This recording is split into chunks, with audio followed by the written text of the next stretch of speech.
I'm Joe Sarney. Welcome back for another episode of Joe Sarney's Time.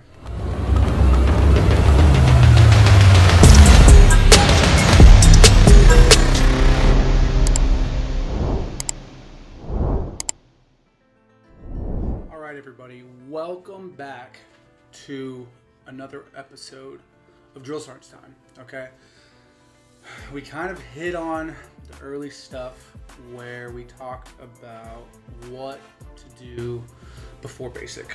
Okay, however, we're going to hit it again, and then we're going to roll into leaving for basic, getting to reception from your Meps station through the first 72. Okay, and what that's going to entail is you show up to Meps, you do your ASVAB, you get your score, you get your ship date, right? You come back. You've already done all the pre-workouts, the running, you got your finances in order like you're supposed to before you ship out, right? Because if you don't do any of that, you're going to be setting yourself up for failure. So your finances are straight, your body's physically ready, mentally you're ready because your family's tracking, you're going to be gone, all that stuff, right? So you get to Meps, you show up the night before, you do your last minute paperwork that you're supposed to do, and then you essentially, you ship out, right? You get on a plane, they take you to the nearest airport that flies you to whatever basic training you're going to, right?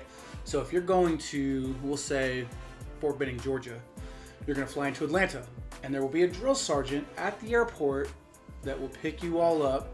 He'll have a roster of all the names that he's supposed to have, and then he's going to take you by bus to your in-processing battalion. At Fort Benning, it's 30th AG. I'm going to use all my examples for Fort Benning because that's where I was at, right? You're going to arrive probably pretty late at night because you're going to be at the airport for a while waiting for all the trainees, the future trainees to arrive, right? And then once you get to in-processing, it's going to be like 10 o'clock at night.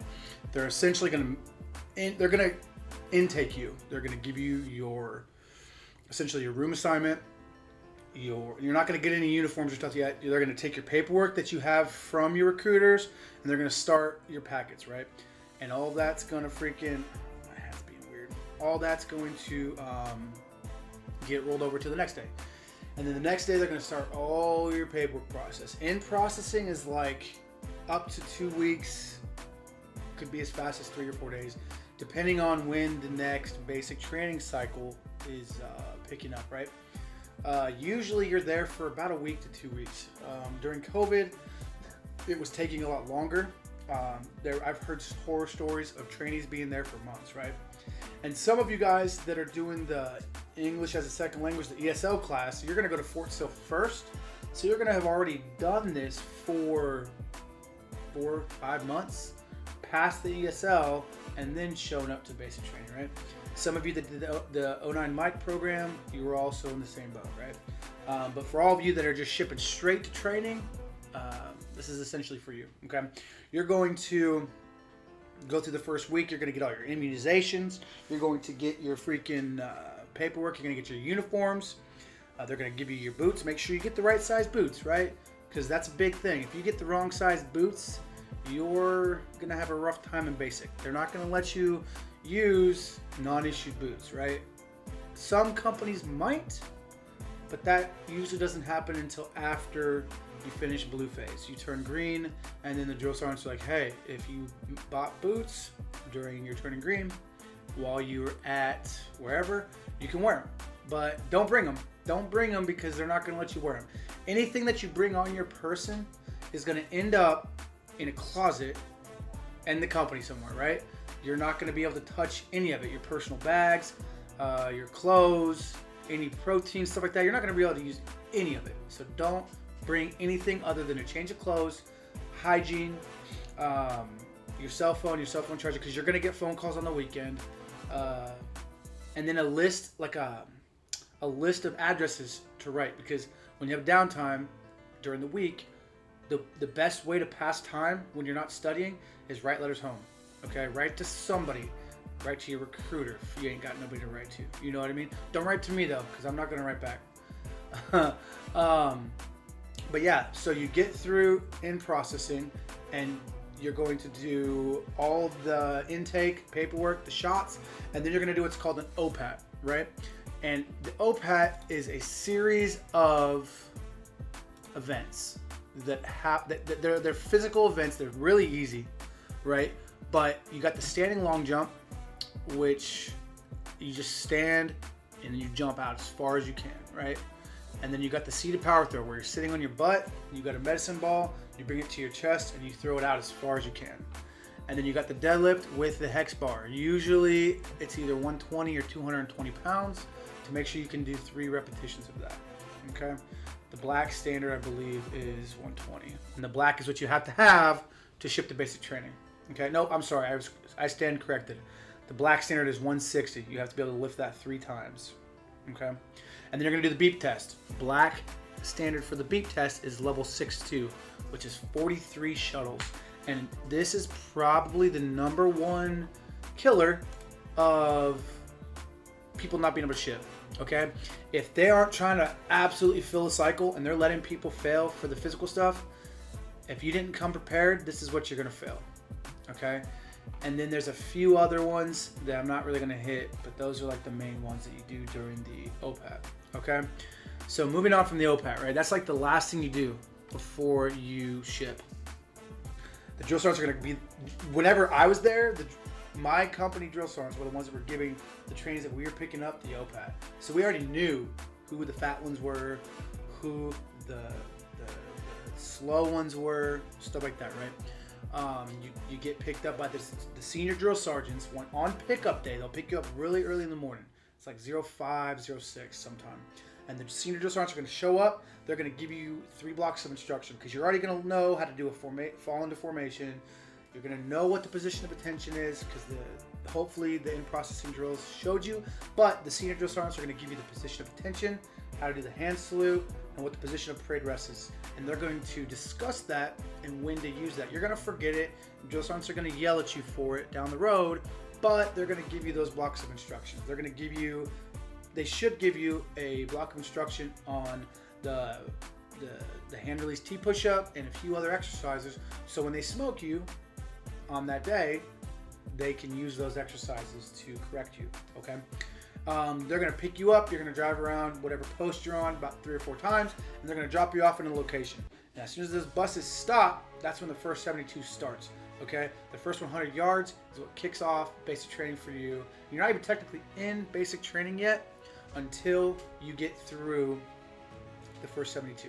So the first 100 yards kicks off the first 72 hours, which is like in processing into your actual basic training company, okay? So you come off the bus, all the drill sergeants are yelling, hurry up, hurry up, hurry up. They're not really in your face anymore like the old Shark Attack was. And in some future episodes, I'm going to get some old school soldiers who went through the Shark Attack, and we're going to kind of compare and contrast the first 100 yards versus the old school Shark Attack, okay? But know that the Shark Attack doesn't happen right now. You're going to run up the hill, wherever you got to go, and you're going to get into formation. The first sergeant's going to give his speech. He's going to motivate you. The commander's going to say a few words. He's going to motivate you. And then you're going to have to memorize a pile of junk. You have to memorize what order it's in. You're going to pick it up, and for our battalion, you would run about a mile down the road to the company. You're going to set it back up, and you're going to fail. And then you're going to do 5 repetitions of probably a push-up, right? And then you're going to do it again. You're going to fail again. And after you fail this time, you do your 5 push-ups. They're going to pick you up, and they're going to say, now you have to work together as a team. And then the drill sergeant's going to say, follow me. And you're going to run to your first objective, right? And there's going to be a series of events, usually out on the track, about 4 or 5 of them. And as a group, usually as a platoon, if you have multiple platoons, you're going to run through each of the events, and you're going to do like build a bunker. You have to do the memorization game, the incoming drill, the wall climb, stuff like that. Pretty simple stuff, but for a lot of these new trainees, it ends up being kind of hard because they've never done physical fitness before. So this is a smoker for them, but it's not as much of a scream session as it is, hey, follow me, I'm the drill sergeant, like I'm leading the way. And then you're going to get done with those events, you're going to get into formation, right? And then the commander's going to come back out. He's going to introduce everybody again. He's going to go through each of your individual drill sergeants. You haven't met them yet. They're going to be standing behind you in formation. We're all going to walk out in front of you. And then he's going to say, and this is Drill Sergeant E from 1st Platoon. He's going to stand up, move forward, and step back, right? And he's going to do that for each drill, all the PLs. And then he's going to say, these are your drill sergeants. And then the drill sergeant's going to walk back behind you. And then they're going to start the demonstration of the squad. This is the squad demonstration where they walk out in the wedge. The machine guns start going off. And they introduce each individual person on the wedge, the fire team. And then they're going to run off into the distance. And then the drill sergeant's going to say, follow me. And you're going to go back to the barracks. Okay? And you're going to start essentially unfucking your bags and getting ready to go upstairs. Once you go upstairs, that's when the real stuff happens, right? That's when the drill sergeants become drill sergeants. Because they can't really yell at you right now. And then when you get upstairs, the drill sergeants have to basically assert their dominance right off the rip. Now that you know who your drill sergeants are, now that the drill sergeants know who their privates are, it's game time. Starting with lots of PT right off the rip. Senior drill sergeant comes out, starts talking, somebody does something, drill sergeants come out, and then he goes back, senior comes back out, starts doing more paperwork. And this essentially goes on for 3 days. This is the first 72. For the trainees, this is rough. You don't get a lot of sleep. Actually, you do. You get your 8 hours, right? But you feel like you haven't gotten a lot because you've been doing stuff all day long, right? So you're going through all your paperwork, and then at some point you have chow. And if you're eating at the DFAC right now, you have to go through the block of instruction on chow hall. So they're going to teach you chow formation. They're going to teach you last 4 hold the door. They're going to teach you, they're going to start introducing you to the soldier's creed, the infantryman's creed, or whatever creed you got to learn, the army song, the national anthem. Okay, you're going to say all this stuff every single meal that you eat at the DFAC. You will sound off with this stuff. And they're going to walk you through how to run chow, because the trainees will serve chow with the cooks, and they will also do the salad bar, and they will also do the drink stations. Okay, and they're going to walk you through how to properly eat your food. One hand on the spoon, because you don't get a fork, and your heels are together. The other hand's flat on your thigh, as if in the position of attention, and then you eat quickly, right? You don't get a pick. This is where you see where a lot of trainees get nervous and they start to freak out. I had multiple trainees in my last cycle that for whatever reason wouldn't eat. They wouldn't eat. They would eat the food, but they would chew it. And they would chew it and they would chew it. And I'm like, Private, what the hell is wrong with you? Why aren't you eating your food? I am, drill sergeant. No, dude, you've had 2 bites of your food. So finally we broke them of that habit and they started eating their food. And then they were big boys, right? And they eat their food and they got strong.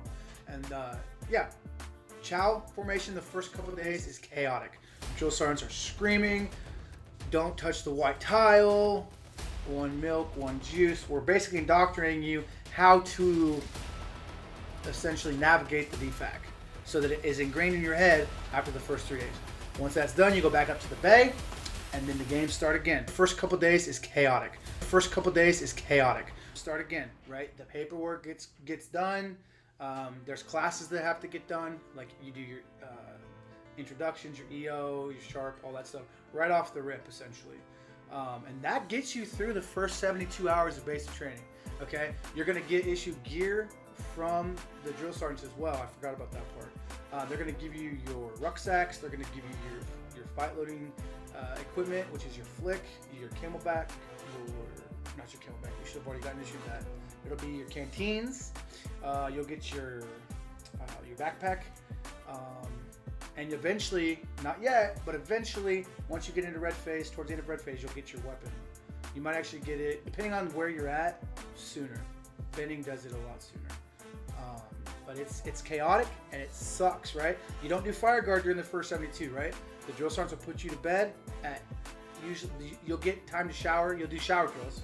You'll start shower drills around 20:30, which is 8:30 in Army time. You'll do the shower drills real quick, and then you'll go to bed.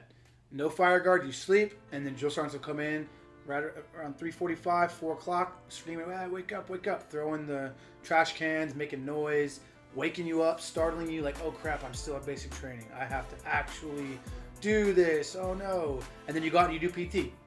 And then you get your blocks of instructions on every single movement of PRT.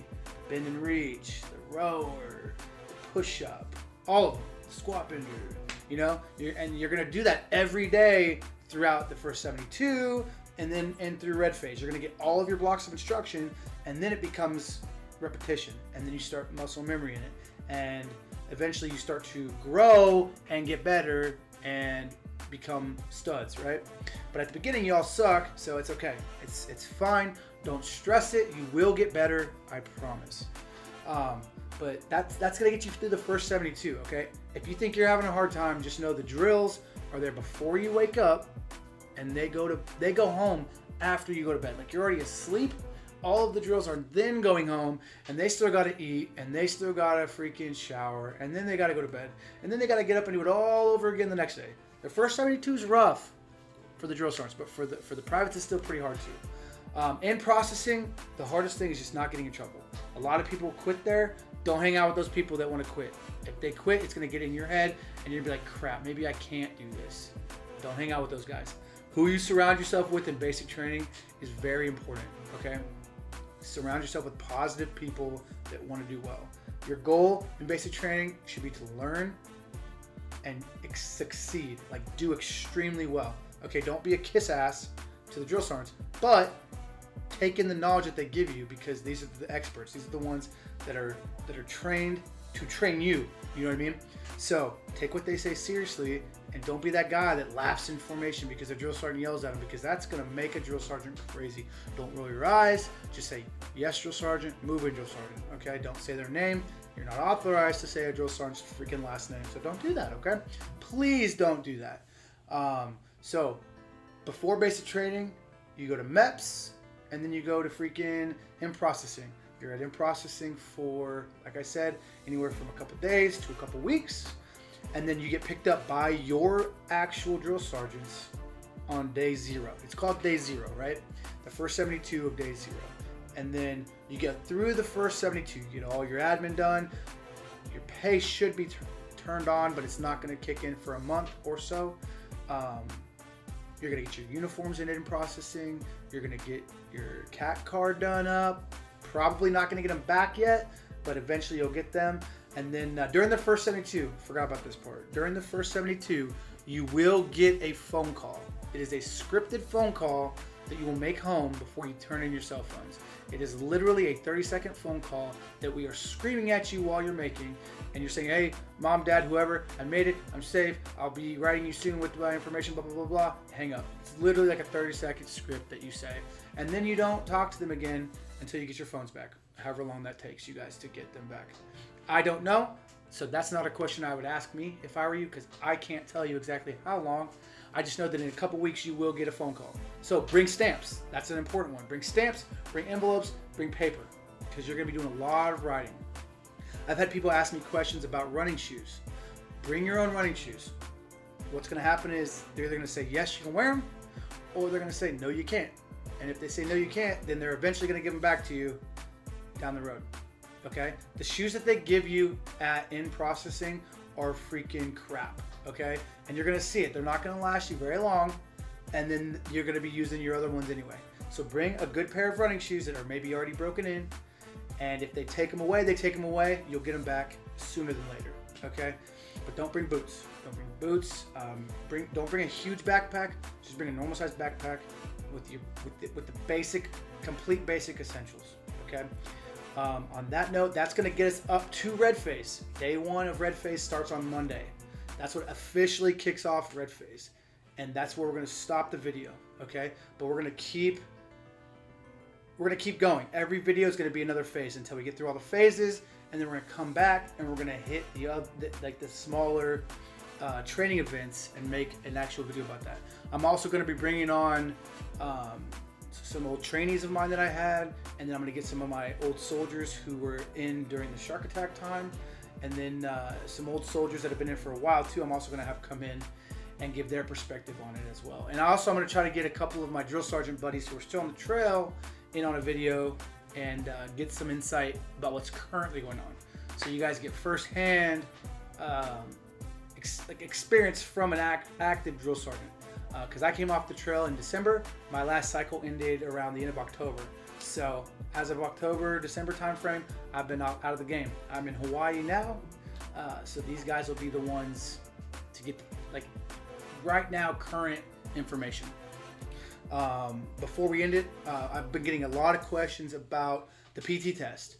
Apparently, I can't confirm or deny this because I don't know, but apparently the new Sergeant Major of the Army is trying to take away the ACFT and bring back the old school PT test, the push-ups, sit-ups, 2-mile run, okay? I don't know that for sure, so if you ask me that question, I'm just gonna say, hey, I don't know at this time, because I don't know. But I will look into it, and as soon as I know, I will put it out. With that being said, if I have any questions, please let me know in the comments below or message me. I have TikTok, I have YouTube. It's all DSENTS59, DSENTS59. Make sure you hit the follow on those because I'll be putting out information every day about basic training. But I hope this was beneficial for you, and we're going to keep this going, okay? So I hope you enjoyed it. On that note, I'm going to get out of here. I will see you guys on the next one.